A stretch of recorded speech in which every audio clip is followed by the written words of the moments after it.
Okay, let's start this equation like usual. Finding, oh, wrong font. Okay, so y prime, that's the equivalence, not the equivalence, but we're going to represent it as a polynomial, m squared. Y prime, we're just going to represent as m. And, okay, we're going to call the right-hand side 0 for now. And we're just going to find the roots of this. Well, this is the same thing as m plus 1, I believe. Not, I believe it is, yep. That makes sense. Okay, then you could see that the fact that m is a root. And another root would be, oh god, another root here would be m is equal to -1. Two roots for a polynomial of degree 2 for a differential equation of order 2. That makes sense. Okay.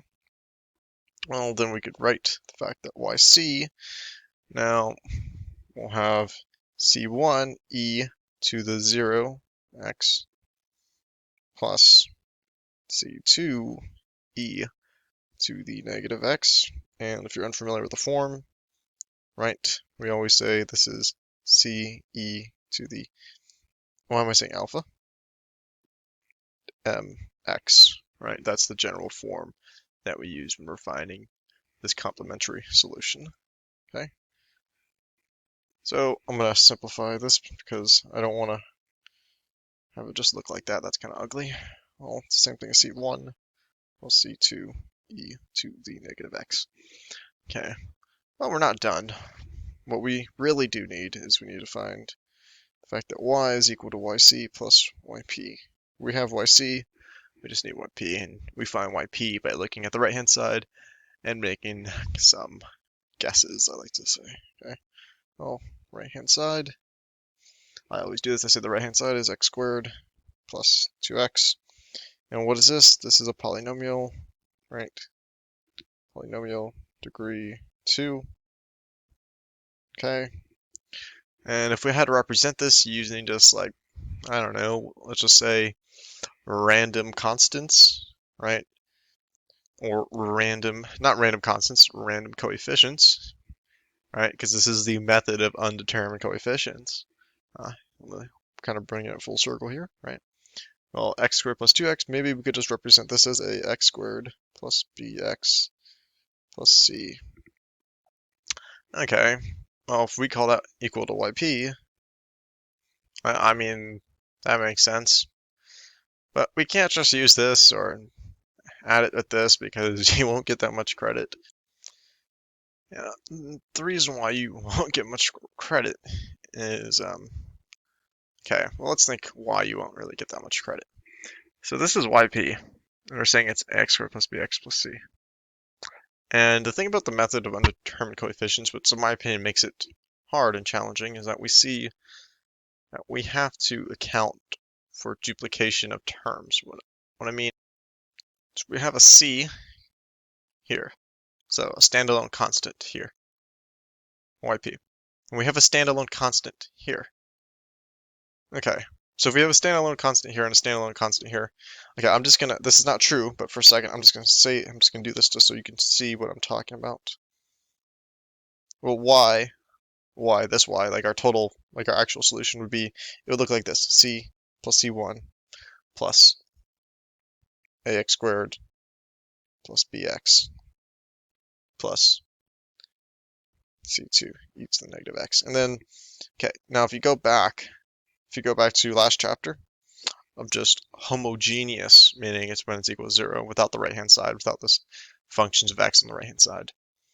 If you remember that when you have a duplicate root, right, so m equals 0, and you have two of those m equals 0s, you account for that multiplicity by doing c plus x, c1. Remember, that's how you account for it. You times it's the second one by x. And if you had a triple, right, you had three of the same roots, you'd go c1, well, it would be like this. It would be c1 plus c2, and you go x, and then x squared. Right?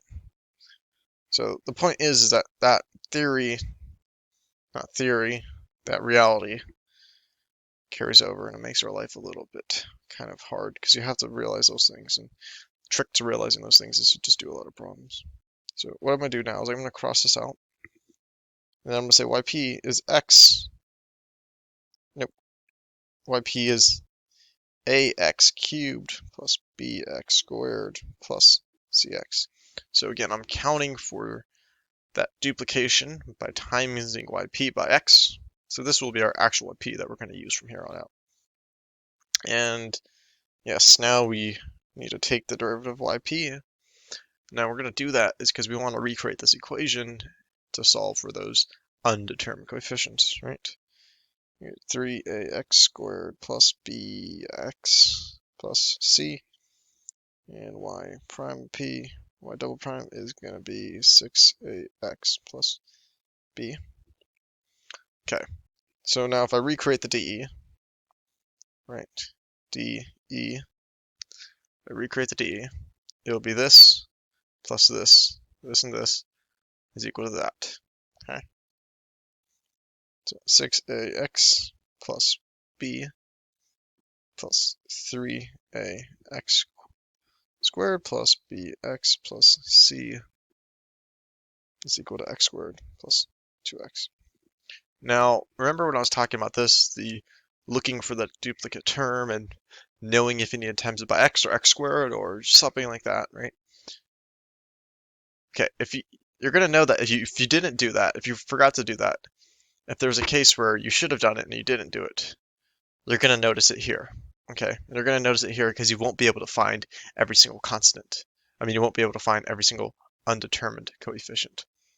Like that's the point of why you do that, because you need to find every single undetermined coefficient. By the way, I don't know why I forgot messed up something here. As you can see, 6ax plus b, 3ax squared, bx plus c. Okay, no, I read that correct. My bad. I'm just high. Okay, so let's group things appropriately. I'm going to underline everything next to a x of degree 1. And then I'm going to underline everything to the power of x2. And then I'm going to underline everything that is just a standalone constant. Okay, so as you can see that everything has a partner, right? Which is like life, except for engineers, we don't have partners. So we're just a bunch of virgins. Okay, 6ax plus bx. We can write this as 6ax. Before I do that, let me write it in blue, because I should try to make use of my colors here. Bx, and that is equal to 2x.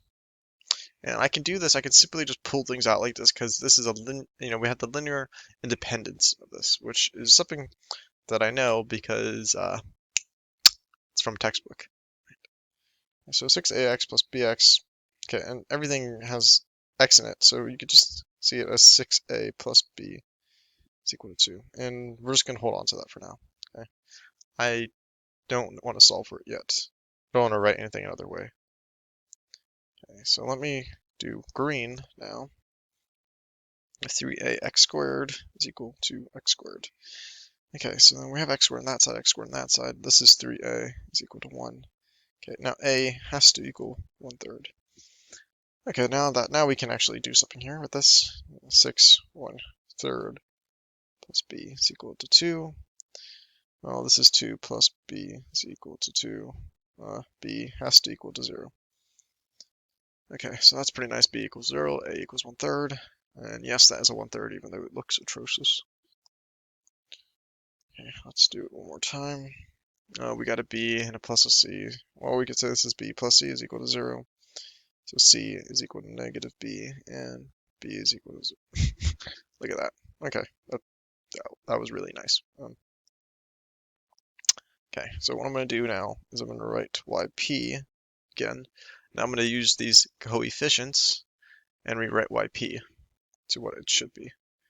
Okay, a is 1/3, so this is x3 over 3, x cubed. Oh, look at that. Okay, and then b, okay, if 0 times that is just 0, and c is also 0. So, okay, yp is just this, right? And now I'm going to do yc plus yp, that is equal to y. Yeah, I know what I just did there. I wrote right to left. That was insane. Okay. YP to this, YC, where is it? It's this right here. So C1 plus C2 e to the negative x plus x cubed over 3. So that's our answer. Now, if you have questions about the C1 and the C2 and how we solve for those, well, you need initial conditions to solve for C1 and C2. That's the only way you can do it, actually. Okay. Consider subscribing and liking if you found this video interesting or helpful. Leave a comment. Just leave any comment, just so I could, get this video pushed up the algorithm.